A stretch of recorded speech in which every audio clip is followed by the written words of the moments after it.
Welcome to Storm Woods, the only woods I know of where you need an invitation to visit. The only woods I know of where somewhere there is always a storm raging. The only woods I know of where the deeper into the forest you go, the larger and stranger the trees and plants, the larger and stranger the animals, the smaller and smaller the path becomes. The only woods I know of where you need to follow these specific rules. No chainsaws or axes of any kind. Don't visit unless invited by a resident or by Hekate herself. Leave out offerings for the denizens of the woods. If you hear dogs barking, expect a visit from Hekate. Don't stray from the path unless you are a torchbearer or a keeper of the woods, just to name a few. And if Storm Woods ends up liking you, it will often ask you for a favor. Those favors are how I ended up spending time in Carpe Noctem, a town with rules of its own.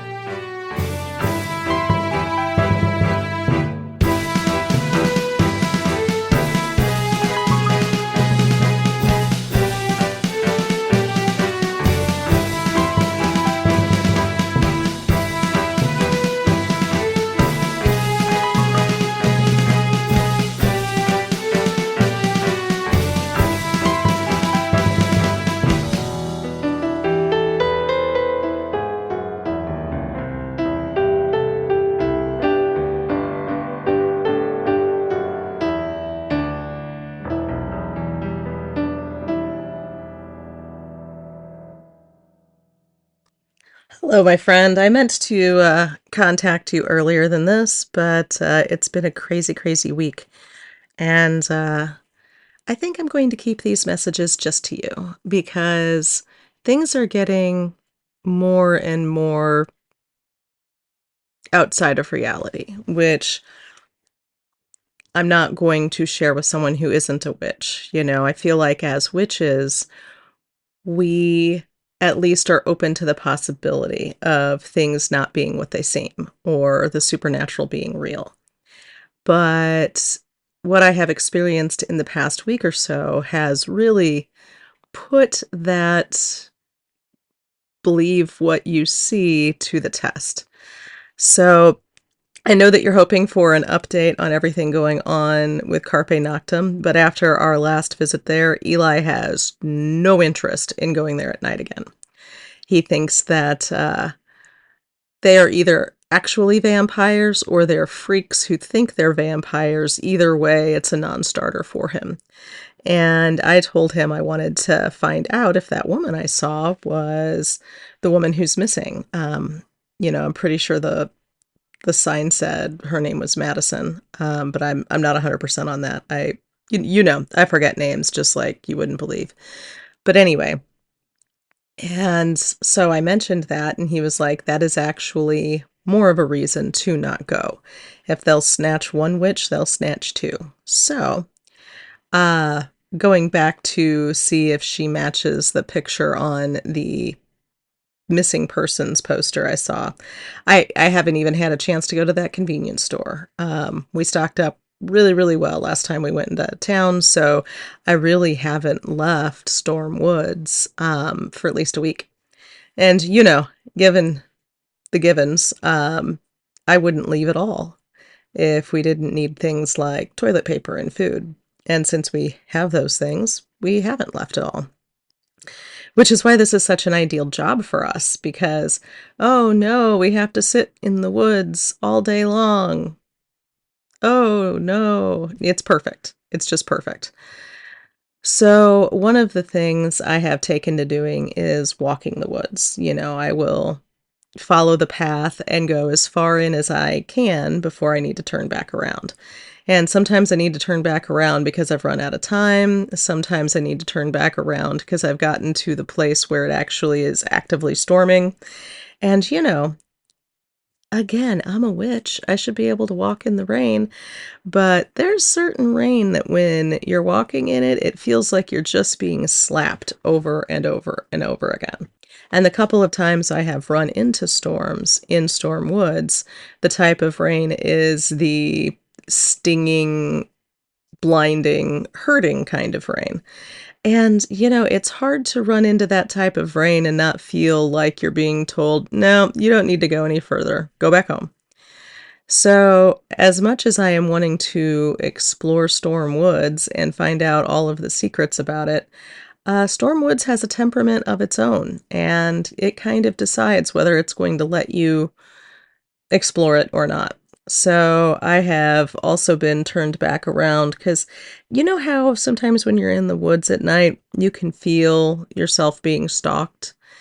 And I've never been attacked by a coyote or a bobcat or mountain lion or anything like that, but I know they're there. Well, that has happened to me a couple of times, and I've always found that when you feel like you're being stalked in the woods, it's probably time to go home because either you are paranoid and delusional, in which case you should probably go home, or you are being stalked and, might be best to get out of whatever creature's territory you've wandered into. The thing is, when being stalked by a bobcat or coyote, which I have experienced before, I'm not necessarily feeling ill intent, but when I was stalked in Storm Woods this past week, I definitely felt not evil intent, but angry intent. Like, what is this person doing there? Now, luckily, what this person was doing there was leaving an offering because I tend to leave offerings about once a week. I follow the moon, new moon, full moon, quarter moon, on down. So, those tend to fall about once a week. So that's what I have been doing as far as offerings go, because following the moon is something I do anyway, and it also keeps me regular with offerings to Hekate. So anyway, the weirdness starts because a couple of times when I have gone walking in Storm Woods, I've actually found myself walking with Hekate. And not because I'm having a meditation, not because I'm having a dream. And this is why I'm telling you, because our other friends would lock me up for being delusional or write me off for being delusional. So, but yeah, there are two times where I have been walking in the woods this past week that I've looked over and she's walking with me. And then we have a conversation. And I try not to ask her a lot of questions. I think we have a tendency when we work with deity to just pelt them with question after question after question after question. So I try very, very hard to not do that, especially with Hekate. She doesn't seem to mind when I ask questions, but I try to keep it friendly, conversational, that sort of thing. But this time around, she pelted me with questions. And she looked just like she looks in my dreams or in my meditations.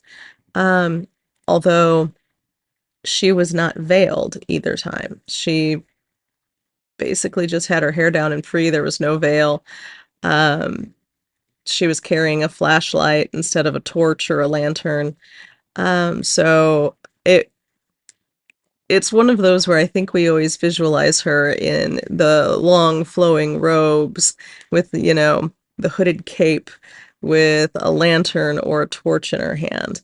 Now, I will say she was wearing snakes, there was one on top of her head, there was one around her throat, there were several up and down her arms, just hanging out, just looking amazing.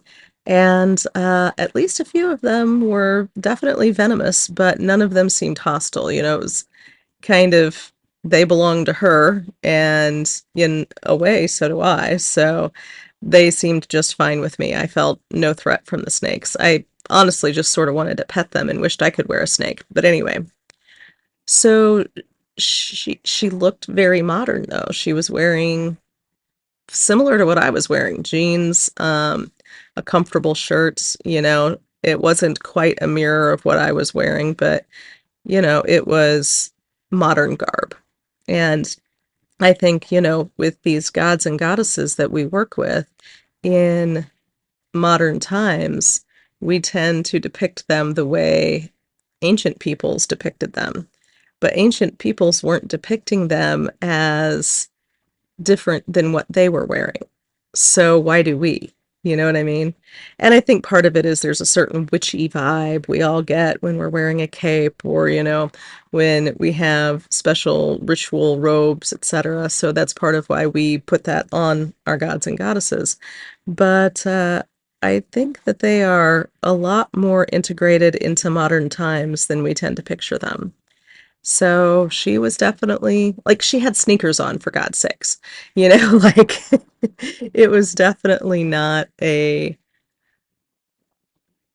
wearing golden sandals and robes kind of situation. It was, not like it is in my dreams. And when you're talking about dreams or meditations, all of that is filtered through your own perception. So if you perceive the goddess as always wearing certain outfits, that's how they're going to show up in.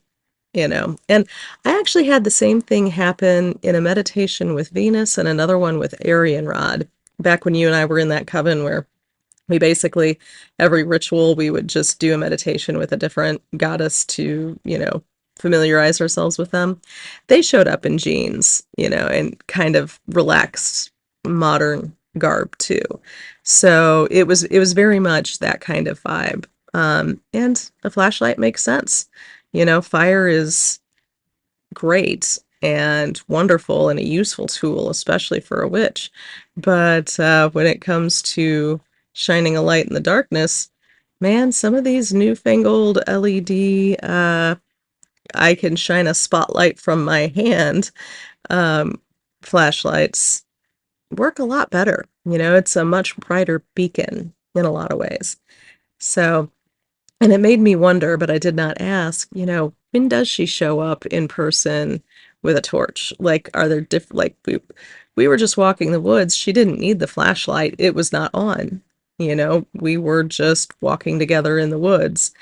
I tend to have a light with me when I go out for when I need it or when I need to look at something. But again, it is so much easier for me to just become part of the darkness of the woods, just become part of the woods itself.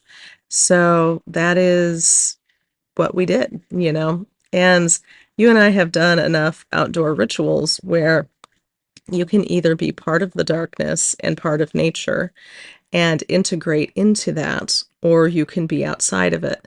And we always would work inside of it and be part of it, you know, um, even just talking outside. You can talk normally in an everyday voice that's really loud, or you can talk at the level nature talks. You can talk not softly, but within the confines of your conversation. You're talking to the person next to you. Unless they are hard of hearing, you don't need to shout. We can just keep things low key. So we were very much integrated into the night. So she did not turn on her flashlight. I did not turn on mine. The path was easy to distinguish from the rest of the woods. And it was mind blowing. It was mind blowing because, up until that point, I don't feel like I've been aware of meeting a goddess in person. I think sometimes we do and we aren't necessarily fully cognizant that we have, but this was the first time like it was actually happening. When I came back home and told Eli about it, he asked if I was high. And no, I wasn't. And it's a valid question, it's legal in our state. So there have been many times before we moved where I have definitely gone out and left offerings while high. But since we moved here, I haven't actually gotten high because there's so much to see in Stormwoods and everything is so weird. I kind of don't want any chemical mental alteration to interfere with what I'm seeing, like let me get to know Stormwoods. Let me become more familiar with the path. Let me get roots settled. And then I can wander the woods high. But until all of that happens, no, no. So I told him straight up, no, I was not. And I wish I wish I could have like, I don't know, hey Hekate, let's take a selfie together or something like that, but I didn't have the presence of mind to do that because I spent most of the time trying to wrap my head around the fact that I was actually speaking to her in real time, in really real reality. So she basically wanted to talk to me about the woods itself, which was really interesting. Basically, she considers the woods her home. It is, she's a goddess of liminal space. So when it comes to the woods itself, it functions as her home, but it also functions, the reason everyone has all of these weird rumors about it is because the rumors are mostly true. There are people she allows into her home, and there are people who she does not allow into her home. And the woods itself is alive and seems to be somewhat sentient and makes those decisions. And it makes a lot of sense. You and I did that spell work with mirrors that one time where we made your house not invisible exactly, but very, very hard to find. We made it very, very difficult. It was one of those don't look here spells, right? And I remember you talking about afterwards, anytime you had pizza delivered, you'd have to stand at the end of your driveway for them to know where you lived because it was really effective. And so I kind of get the impression that the woods itself is layered with a lot of spell work that she has done. Because, Queen of the Witches is definitely going to be doing spell work. We ask her for help with magic all of the time, so that presumes that she knows magic, which, if she knows magic, she's definitely going to use magic, at least to my way of thinking. So anyway, I'm still trying to wrap my brain around the fact that I spoke to her in person.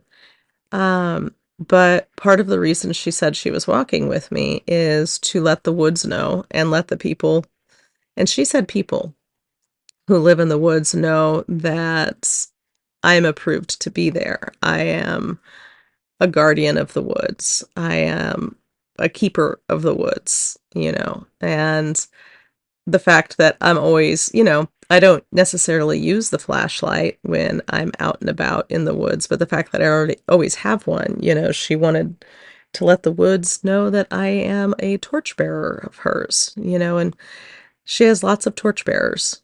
Her symbols being the torch is kind of a big one.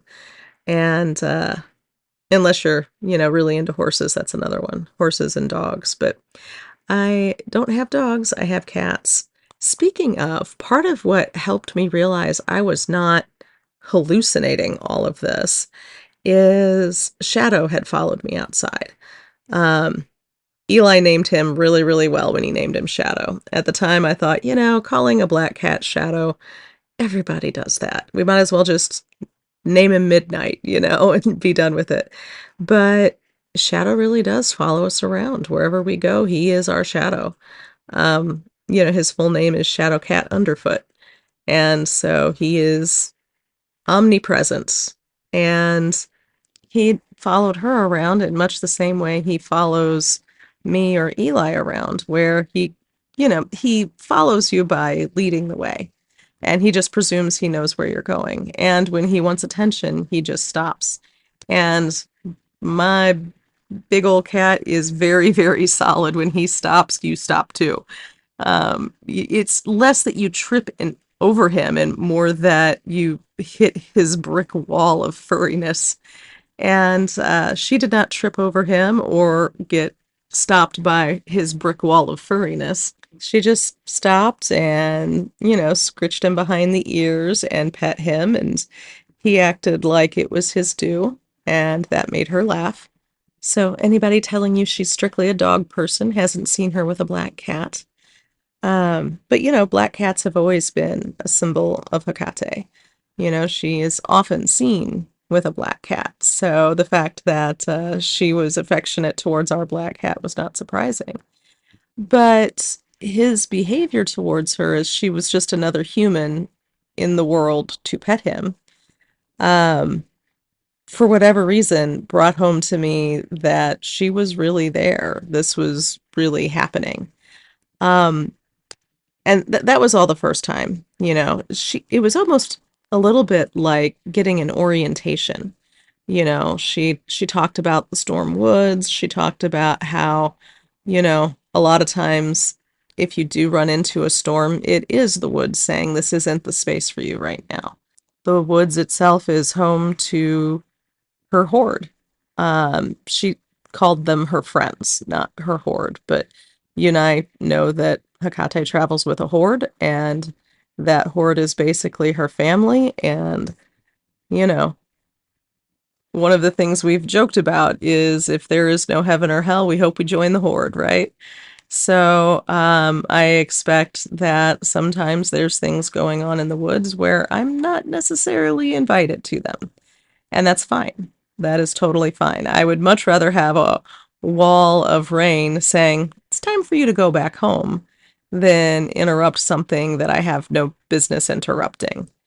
Because, her horde is not comprised of just departed humans. Here there be monsters. And the Stormwoods being a liminal space, a space in between makes sense. She's a liminal goddess. She is a goddess of thresholds. She is a goddess of the in-between spaces. So, that's part of why the deeper you go into Storm Woods, the crazier everything appears to be because you're leaving reality behind. I don't want to say you're leaving this dimension. That's not really it, but you are going deeper into the in-between space that she rules. And therefore, you're going to see a lot of in-between things that you don't see when you're firmly planted in the really real world, for lack of better phrasing. So, so yeah, it came across very much like an orientation, do's and don'ts and that sort of thing. I was given the go-ahead to invite witches because witches are welcome until they prove themselves unwelcome. And if a witch proves themselves unwelcome, or already has, they just won't be able to get to my house. I was told very strictly that if I invite people over, I am not to meet them in the parking lot and, walk the path to my home.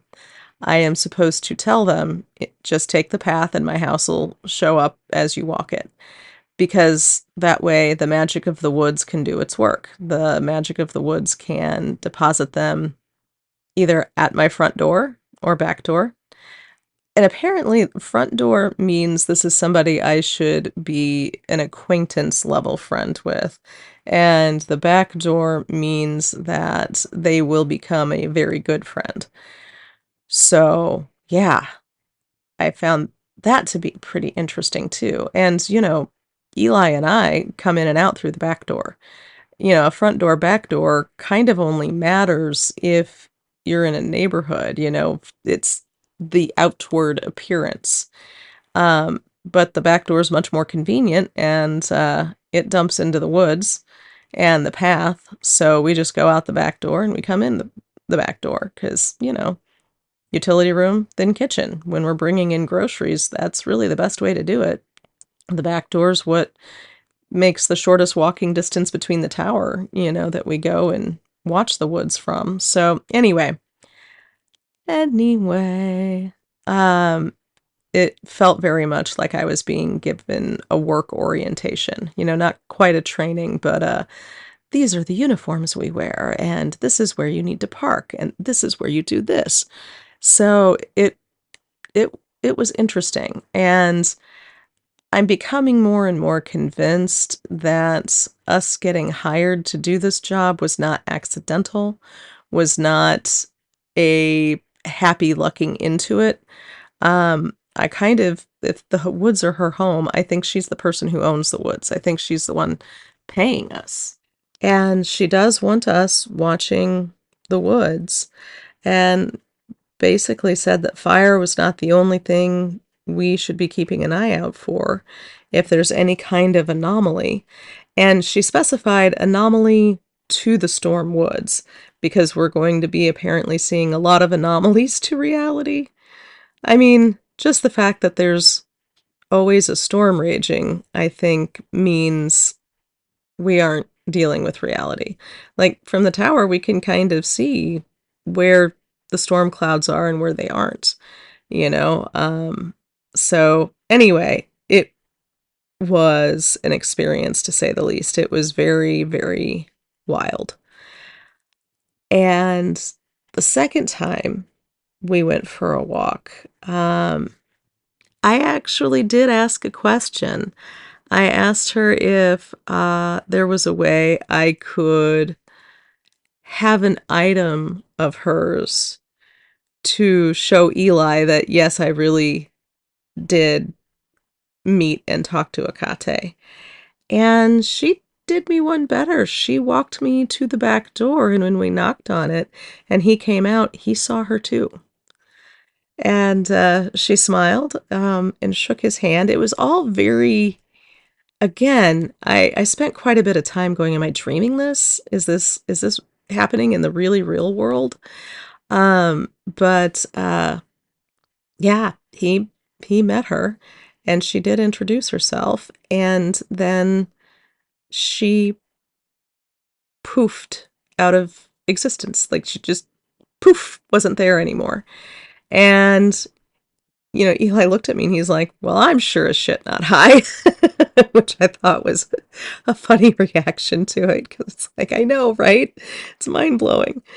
But my Christian man, if Hekate exists, then that just makes him more convinced that JC exists. So that was somehow very confirming of his faith too. And Hekate was not in the least bit hostile or anything towards him. I think people who are in the midst of deconstructing some of the harmful beliefs that they were taught happens to be Christianity, that Eli has never been a part of. That's not the way Christianity operates as far as he goes. It's not supposed to be to oppress people, to control people, to hurt people. JC is the God of love, so he's never really been one of those Christians who uses the religion to harm people. So his version of Christianity has always actually been very user-friendly. So he never found himself at war with witches or their beliefs. As far as he's concerned, we both believe the same thing. We just pray to different people about it. And that's totally fine. We don't need to believe the exact same deities talk to us. And, it was really, really interesting. And, he and I both went inside and just kind of sat there and were a bit stunned. And he said to me, he was like, maybe we should get high. Maybe it'll make more sense if we do. And I was like, no, I think I need to sit with this with a sober mindset. And I'm telling you all of this, and I know you probably are thinking that I'm crazy. Yes, we're witches, but at the same time, I don't know that I would believe somebody that said, "Hey, I talked to Hekate and she was wearing jeans and a t-shirt." I would probably call shenanigans, right? But when she spoke to Eli, she basically said, "You're living in my woods. You are working for me," because my whole thought of she's probably the one paying us, I think she confirmed there. And it's about time that we meet, because, you will be doing some of my work. He was remarkably cool with, and she even said to him, you don't have to pray to me or anything like that. I know that, you have your own religion, your own gods, but you do work for me because you live in my home. So, yeah, yeah. I yeah, I don't even know how to it's been a few days since this happened, and I still don't know quite how to contextualize it, like, you know me, I'm always trying to figure things out, but this is one of those things where I don't think there's anything to figure out. I think I just talked to a goddess and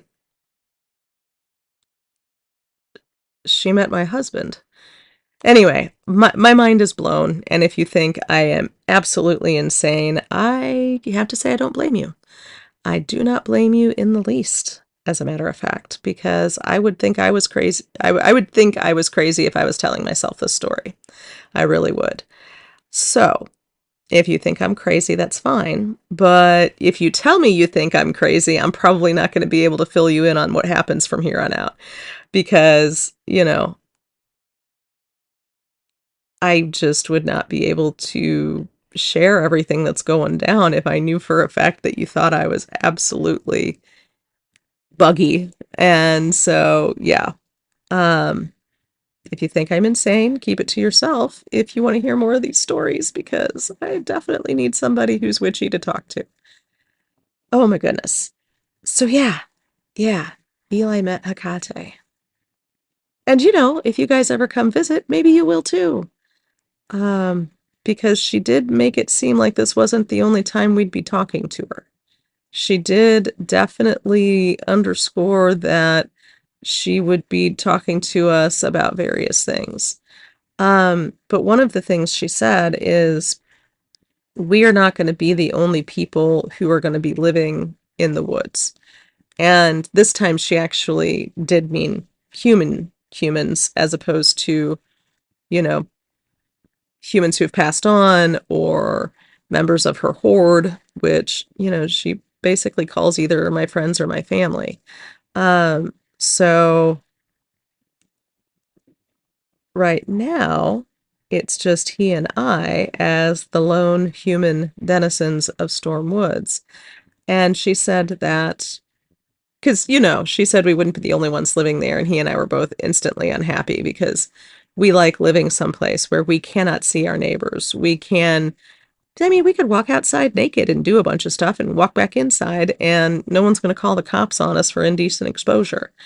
Not that we have, but, we want that kind of isolation. And what she said is even as more people start to live in Storm Woods, we will never be able to see their homes. We will always have the privacy we crave, as will they. I think it being an in-between kind of place means that maybe just around our home, we're in our own little pocket of security.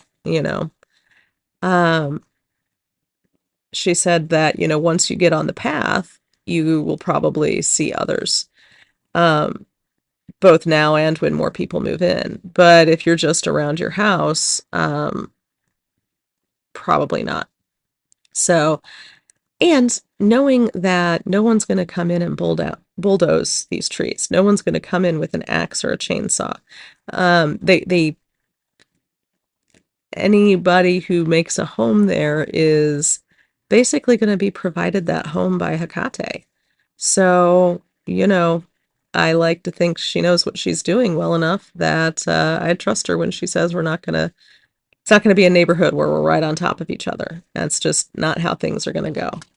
She did say that, any pets that we have, if we're outside with them, they are perfectly fine, but maybe we don't let the cats in and out. And I did reassure her that, all of our cats are pretty much inside cats unless we're outside with them. Half the times I have walked the path with Shadow, it's because he's faster than I am. I will open the door and he'll be like, yes, we're going outside. But he does not want to be outside if Eli and I are not around. He has always been that way. If we go in, he goes in. And he tries a lot to convince us to go out. Anytime that we even come close to a door, he wants us to go out with him. But if we were to just open the door and be like, go, buddy, have fun, he would look at us like we were insane because the cat has good sense. No, outside, you go outside by yourself, you might get eaten by something, So I reassured her that he would not be out alone. And, he's not one of our cats that wants to go out alone. Which is why he goes walking with us and the other two stay inside. So, anyway, all of which, again, saying it out loud is like my mind's blown all over again. I'm just sitting here wondering if, even though we haven't been here that long, the isolation made us go bunker cookies somehow. I don't know. I don't know. I don't think so. Because nothing else, like, there's nothing else going on that would make me think that we've lost touch with reality. And I've talked to Hekate in meditation and dream state so many times. This didn't feel any different, except I can remember it with the clarity of being awake. A lot of times in a meditative state, a lot of times in the dream state, when you wake up, those memories flee. They just run screaming from you. But these memories had the clarity of reality. So, yeah. And, definitely glad that I've been making offerings and keeping up on that relationship with Hekate, because the fact that this house is perfect for Eli and I is probably because it was designed to be perfect for us. I'm starting to think all of this is part of a bigger picture I can't see. And, when you're dealing with gods or goddesses, it is all part of a bigger design that you can't see. You can see you're part of it, but that doesn't mean you're going to see the whole pattern. And so I feel like there's quite a bit at work here. And, I meant to ask her about Carpe Noctem and the vampires and just did not have a chance. Did not have a chance.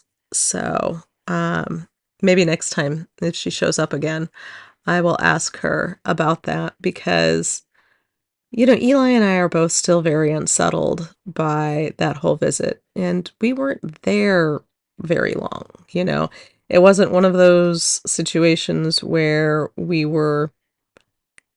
didn't spend like a week there. We spent a few hours at one creepy restaurant. Oh, the food. They, it, so we did a test where we made some pasta. And, Eli is just phenomenal at making Italian food and pasta. So we had the food he made, we had the food from the Carpe Noctem restaurant, and we kind of decided he needed to sleep more than I do. So I ate the food he made. He ate the food from Carpe Noctem, and he was sleepy and went to bed very, very easily, which is not really something that happens with him. Part of why this job is great is, one of us is usually awake at some point. There's maybe 2 to 4 hours of overlap where one of us is where we're both asleep. Otherwise, I get up super early, he stays up super late. So, we both have scads of time alone. So there's only, a few hours every day where we're both asleep. And he'd had one of those weeks where he was just up late and up early a whole bunch and was tired. So we could write it off to that, except the next night we reversed it. Because again, we had a huge amount of leftovers. And he ate the pasta he made. I ate the leftovers and I was out like a light. And the second time we did this around noon. I'm not somebody who needs a nap around noon usually. And I slept for 4 or 5 hours. So I don't know for sure that the food was drugged, but I do think that maybe it is made with ingredients with the intent to relax you and maybe make you a little on the sleepy side. So that creeped us out even more and kind of confirmed to both of us that the locals are right. Maybe you don't go to Carpe Noctem at night. Maybe you just go during the day. Um, Now, maybe this is a one-off. Maybe it's not every restaurant. Maybe it's not every patron at every restaurant. But I do wonder how much the locals are being correct. A lot of times when you're talking Southern Illinois, people are suspicious of outsiders, suspicious of strangers. And, I was writing a lot of this negative talk about Carpe Noctem's vampire LARPers as that type of small town xenophobia, I guess. But it seems it is accurate. It seems like there's a reason for it. And I still haven't heard back from Addie, by the way. Just absolutely not returning my texts. And I'm wondering if she's one of those people who doesn't check her text messages. Um, I'm one of those people who's not going to call you on the phone. I will text, and if that doesn't work, well, then okay, I guess we aren't talking. Unless, I happen to know you very well. Like, obviously, I call my family rather than text them. But anyway, so I haven't heard back from Addie. And she's really the main person I met when I went to that event. But, they will have another one coming up, as we barrel towards May. I am sure there will be another event come up where I can see her in person and talk to her in person. Um, Although I'm still, I don't know, you know me, I offend easily. I am still a little bit on the offended side that she can't even text me back, even if it's like, "New number, who dis?" Like, just say something back. And no, haven't heard anything. So maybe I didn't make as good of an impression there as I thought I did. I don't know. But I do think that there's a lot more going on around here than I originally thought. I think that some of my, that's odd, I should have listened to a bit more. When your intuition is telling you that crazy supernatural crap is going on, you tend to just be like, "Oh, intuition, pff, you're being crazy." Even as witches, we tend to do that. But here it seems like that intuition was just being accurate. So, yay, I guess. Anyway, hopefully this doesn't make you think I need a padded cell or a straitjacket.